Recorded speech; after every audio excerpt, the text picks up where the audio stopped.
Assalamu alaikum warahmatullahi wabarakatuh. Dear students, today we are going to read our lesson Surat Al-Ahzab from ayat 28.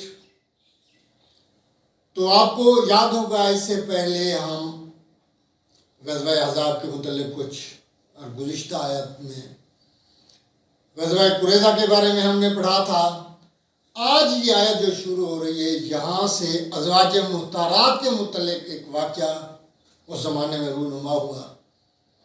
اس کے بارے میں اللہ تبارک تعالیٰ نے واضح طور پر حکم دیا کہ حضور پاک صلی اللہ علیہ وسلم نے فرمایا گیا کہ آپ اپنے ازواج مختارات سے کہہ دیں کہ دو چیزیں اللہ نے بتائی ہیں ان میں سے ایک کو وہ اختیار کر لیں, اپنا لیں. یہ اس زمانے کی بات ہے. مسلم شریف میں یہ حدیث حضرت جابر بن عبداللہ نے واضح طور پر یہ واقعہ اس طرح بیان کیا ہے کہ ایک دن حضور پاک صلی اللہ علیہ وآلہ وسلم کے ارد گرد اپنی ازواج مختارات بیٹھی ہوئی تھیں. اس وقت حضرت ابوبکر صدیق اور حضرت عمر تشریف لے آئے. تو حضور پاک صلی اللہ علیہ وسلم خاموشی سے بیٹھے ہوئے تھے. جب یہ دونوں حضرات وہاں تشریف فرمائے تو حضور پاک صلی اللہ علیہ وسلم نے حضرت عمر سے مخاطب ہو کر فرمایا کہ آپ کی بیٹی مجھ سے پیسے مانگتی ہے جبکہ آپ کو پتہ ہے میرے پاس اتنا خرچہ بھی نہیں ہے. اصل بات یہ ہے کہ اس کے پیچھے کہانی کیا ہے. حضور پاک صلی اللہ علیہ وسلم اور صحابہ کرام جب مدینہ میں تشریف لے آئے تو بالکل خالی ہاتھ آئے تھے. سب کو چھوڑ چھاڑ جائیدادیں جو کچھ بھی تھا مال تجارت وغیرہ مکہ میں چھوڑ کر آئے تھے. یا کچھ نہیں تھا. یہ انصار مدینہ نے بڑی مدد کی. مواخات مدینہ کا تصور پایا گیا اور یہ حقیقی رنگ میں انہوں نے اچھی خاصی مہاجرین کی خدمت کی. آہستہ آہستہ مہاجرین کی حالت بہت بہتر ہو گئی اور خاص کر فتوحات کے بعد,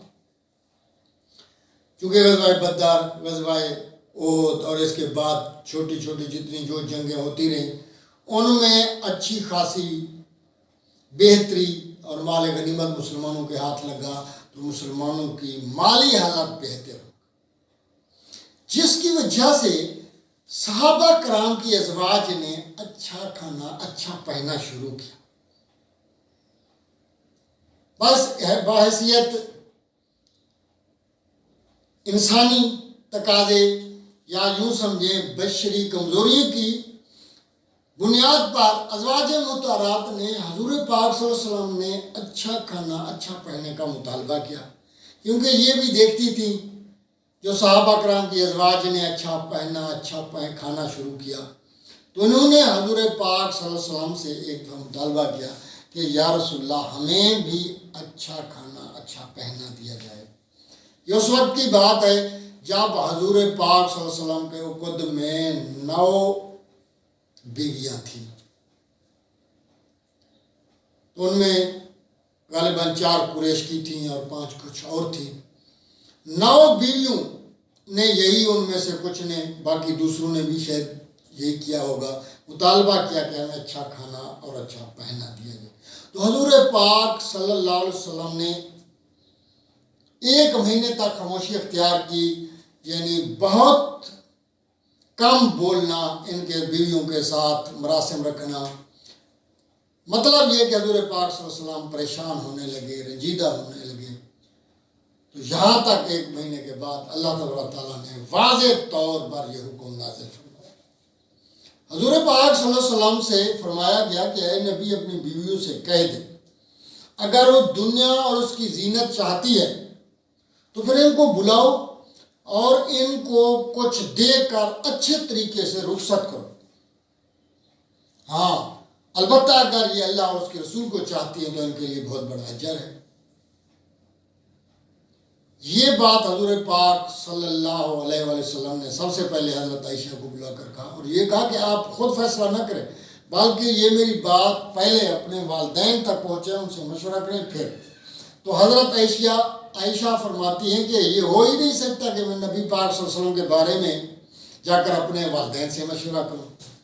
تو دیگر ازواج مطہرات نے بھی یہی فیصلہ کیا کہ ہم حضور پاک صلی اللہ علیہ وسلم ہی کے ساتھ رہیں گے، کوئی اور فیصلہ ہمیں منظور و مقبول نہیں ہے۔ اس کے بارے میں اللہ تبارک تعالیٰ ابھی یہ حکم نازل فرمایا، آپ دیکھ لیجیے۔ آیت نمبر 28، اعوذ باللہ من الشیطان الرجیم، بسم اللہ الرحمن الرحیم۔ یا ایھا النبی قل لازواجک، اے نبی پاک صلی اللہ علیہ وسلم اپنی بیویوں سے کہہ دو، ان کنتن تردن الحیات الدنیا وزینتہا، ان سے کہہ دو کہ اگر تم دنیا اور اس کی زینت چاہتی ہو، فتعالینا، تو پھر آؤ، امتعکن، کہ میں تمہیں کچھ متاع و مال دے دوں، واسرحکن سراحا جمیلا، اور اچھے طریقے سے رخصت کروں۔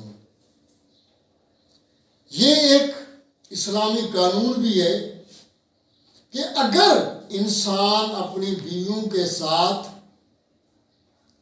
تعلقات ختم کرنا چاہتا ہے تو اس کا یہ قطعاً مطلب نہیں کہ اس کو مار پیٹ کر گھر سے نکالا جائے، نہیں، اس کو ایک اچھے طریقے سے، اور یہ بھی ہے کہ اس کو موقع بھی دیا جائے کہ وہ اپنے والدین سے بھی مشورہ کرے۔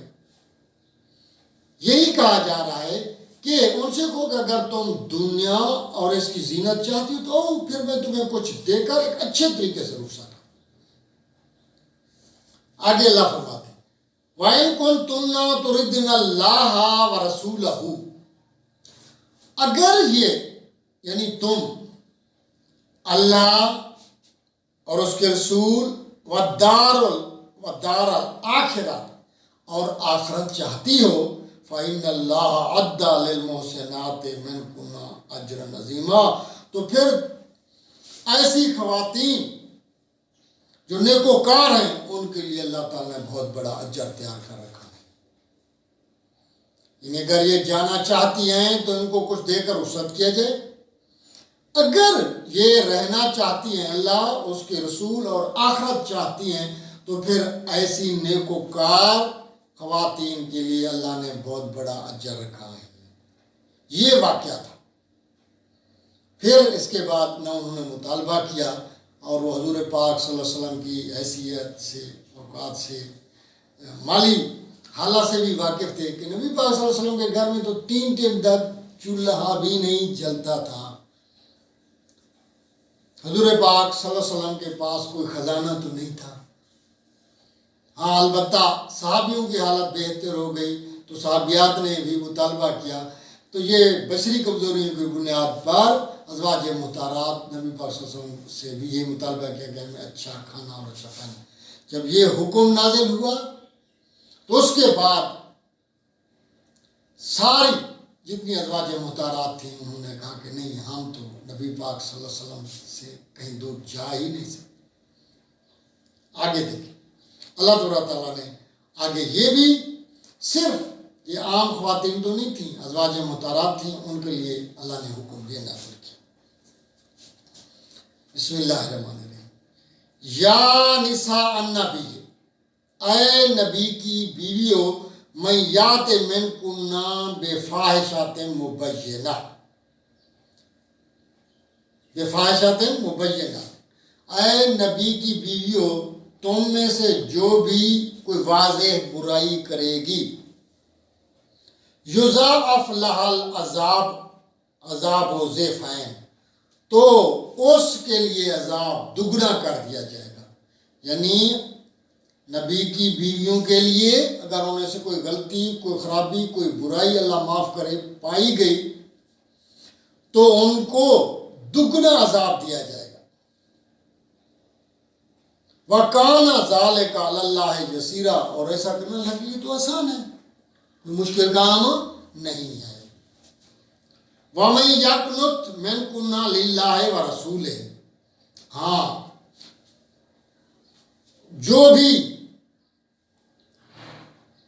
اللہ اور اس کے رسول کی فرما برداری کرے گی، وَتَعْمَلْ صَالِحًا اور نیک اعمال کرے گی، نُؤْتِهَا أَجْرًا مَرَّتَيْنِ تو ہم اس کو اجر بھی دگنا دیں گے۔ یہ اللہ کا حکم، یعنی کہ اگر نبی کی بیویوں میں سے کوئی برائی، کوئی غلطی سرزد کرے گی تو اس کی سزا بھی دگنی ہوگی، اور اگر وہ نیکی کرے گی تو ان کا اجر بھی اللہ تعالیٰ دگنا دے گا۔ یہ اللہ نے واضح طور پر بتایا۔ وَأَعْتَدْنَا لَهَا رِزْقًا كَرِيمًا اور ہم نے ان کے لیے بہترین روزی بھی تیار کر رکھی۔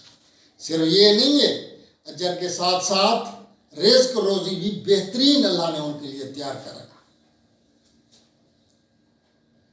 ابھی آگے جو ہم آیات پڑھیں گے وہ نبی کی بیویوں کے بارے میں ان کو ہدایات دی گئی ہیں کہ تم اپنی زندگی کس طرح گزارو، گھر میں کس طرح رہو، معاشرتی حالات کے پیش نظر۔ اور صرف ضروری نہیں ہے، کچھ احکام بعض اوقات صرف انبیاء علیہ السلام یا نبی پاک صلی اللہ علیہ وسلم کی بیویوں کے لیے، اور کچھ عرف عام حکم بھی ہے ہماری بیویوں کے لیے بھی، ماؤں کے لیے بھی یہی حکم ہے۔ دیکھ لیجئے گا کہ ان میں سے ایک حکم یہ ہے، یہ تو ان کے لیے ہے، لیکن ہمارے لیے بھی ضرور، ہماری بیویوں کے لیے بھی یہی حکم صادر ہوتا ہے۔ یا نساء النبی لستن کاحد من النساء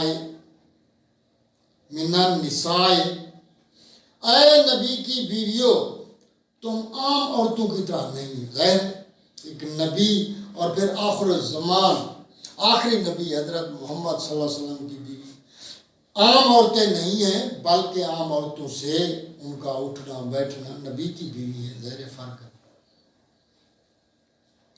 ان اتقیتن اگر تم پرہیزگاری چاہتی ہو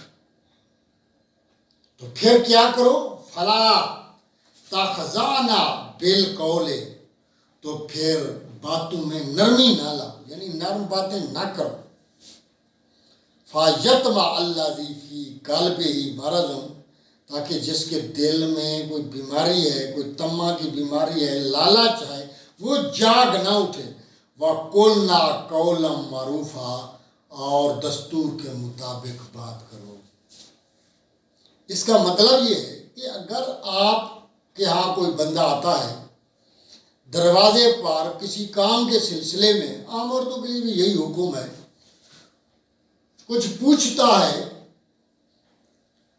تو اس کو صرف یعنی سخت لہجہ ہو، اس میں نرمی نہ ہو کے ساتھ جواب دیا جائے۔ گھر والے کے بارے میں کوئی پوچھ رہا ہے کہ فلانا گھر میں ہے، ان سے کہیں نہیں ہے، بس اتنا ہی کافی ہے۔ اور اس کے ساتھ زیادہ گفتگو کرنا، وہ بھی نرم لہجے میں، تم کون ہو، کیسے ہو، کیا کام ہے، تم کیا کرتے ہو، یہ عورتوں کو اس طرح کی باتیں زیب نہیں دیتی۔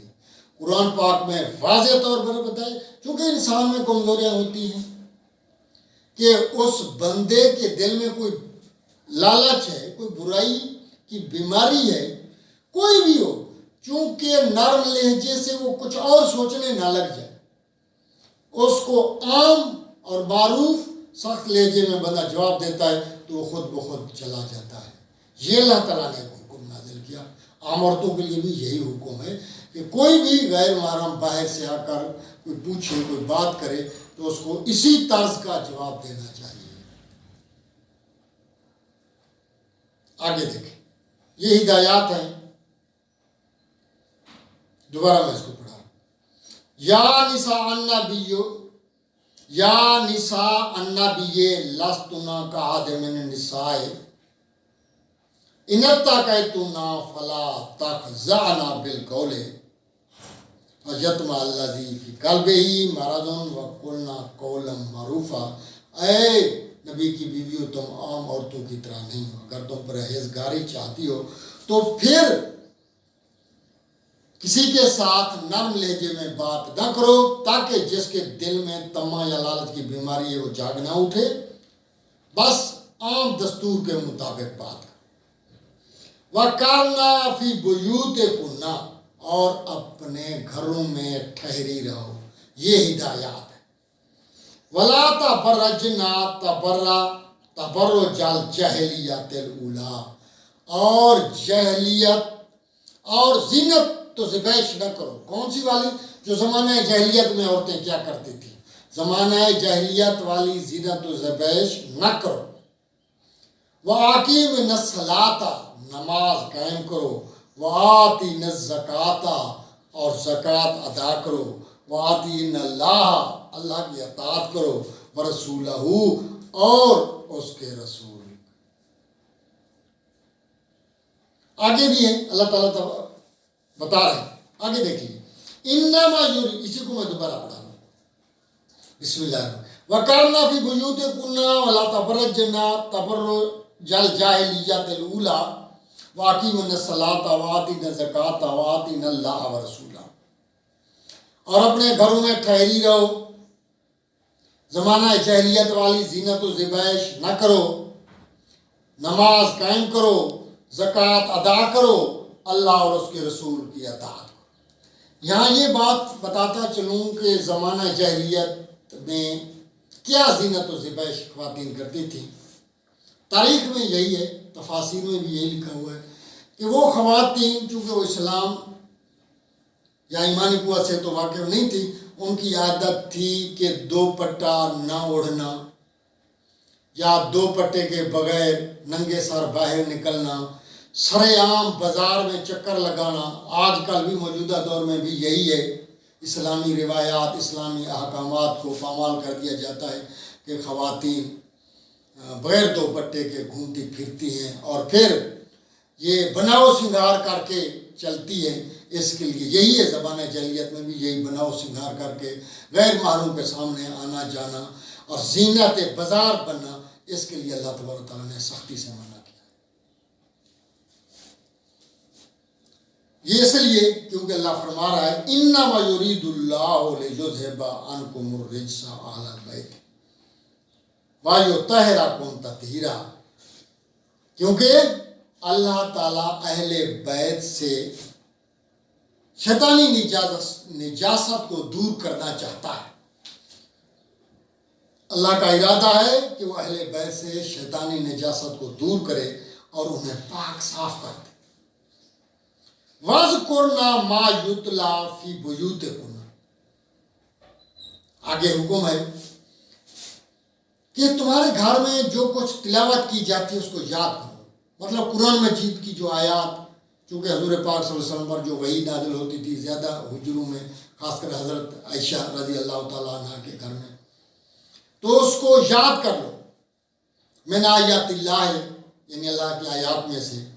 والحکمہ, اور حکمت کی باتیں. حکمت کی باتیں حدیث پاک, یعنی حضور پاک صلی اللہ علیہ وسلم کی جو حدیث کی باتیں ہیں اس کو اور قرآنی آیات کو یاد کر لیا کرو. ان اللہ کان لطیفا خبیرا. بے شک اللہ تعالیٰ باریک بین ہے, ہر بات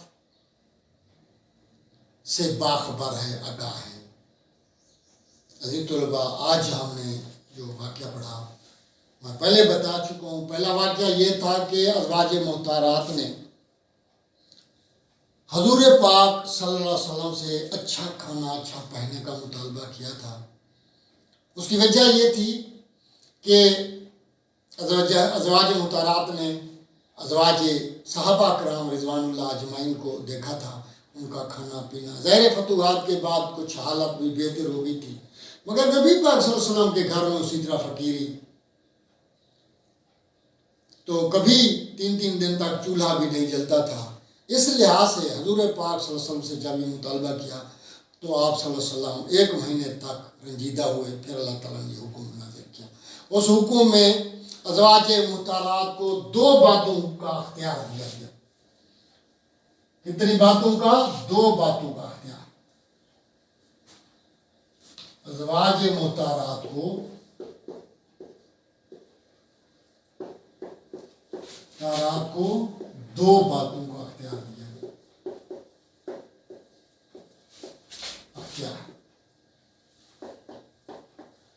ان میں ایک یہ ہے, اگر وہ زینت یا ذبائح،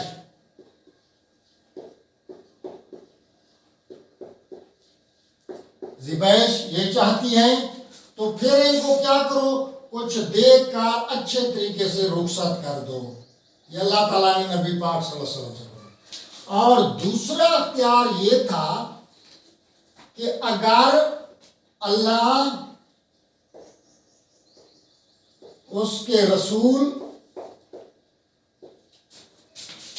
اور آخرت چاہتی ہیں یا آخرت میں بہترین گھر چاہتی ہیں تو پھر ان کے لیے بہت بڑا اجر ہے، بہت بڑا اجر. ان دو باتوں میں سے اللہ تعالیٰ نے فرمایا کہ تمہیں جو چیز منظور ہے ایک اختیار کر لو. تو ازواج مطہرات نے کہا کہ یہ ہو ہی نہیں سکتا کہ ہم اللہ اور اس کے رسول کو چھوڑ کر دنیا یا اس کی زینت، یہ بات پھر ختم ہو گئی. آگے پھر اللہ تبارک تعالیٰ نے ازواج مطہرات کے لیے کچھ ہدایات نازل فرمائی ہیں کہ تم عام عورتوں کی طرح نہیں ہو. ازواج مطہرات کو کہا گیا ہے کہ تم عام عورتوں کی طرح نہیں ہو. ان میں سے اگر تم کے لیے ہدایات، ازواج مطہرات کے لیے ہدایات، پہلی بات تو یہ ہے کہ نرم لہجے میں بات نہ کرو، کسی غیر محرم سے نرم لہجے میں بات نہ کرنا، تاکہ جس سے بات ہو رہی ہے اس شخص کے دل میں کوئی برائی یا کوئی لالچ پیدا نہ ہو. اچھا، اگلا حکم یہ ہے کہ گھروں میں ٹھہری رہو، یعنی گھر میں ٹھہرنا بامر مجبوری ٹھہرنا. بامر مجبوری انسان باہر ضرور جائے لیکن با پردہ ہوگا، مجبوریوں کی بنا پر جائے، ورنہ ہمیشہ کے لیے آنا جانا، بازار میں گھومنا یا کہیں اور جانا اس کی اجازت نہیں ہے. اچھا، یہ دوسرا حکم یہ تھا وَقَرْنَ فِي بُيُوتِكُنَّ کہ گھروں میں ٹھہری رہو، ادھر ادھر نہیں جانا بغیر ضرورت کے. اور اگلا حکم ہے وَلَا تَبَرَّجْنَ تَبَرُّجَ الْجَاهِلِيَّةِ، زمانہ جاہلیت والی زینت و زیبائش نہ کرے. عام خواتین کے لیے بھی یہی حکم ہے کہ زینت و زیبائش اگر کرے تو وہ ایک خاتون اپنے خاوند کے لیے صرف کر سکتی ہے، باقی دنیا کے لیے وہ نہیں کر سکتی. نہ وہ زینت و زیبائش کر کے زینت بازار بنے، بازار میں جائے یا غیر محرموں کے سامنے آنا جانا، یہ چیز نہیں. یعنی زمانہ جاہلیت والی زینت و زیبائش نہ کرے.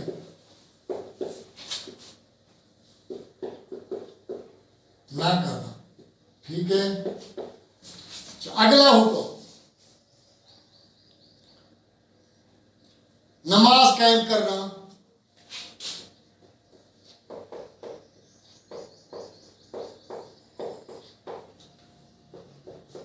نمبر 5 اللہ اور اس کے رسول کی اطاعت کرنا. اللہ اور اس کے رسول کی اطاعت کرنا.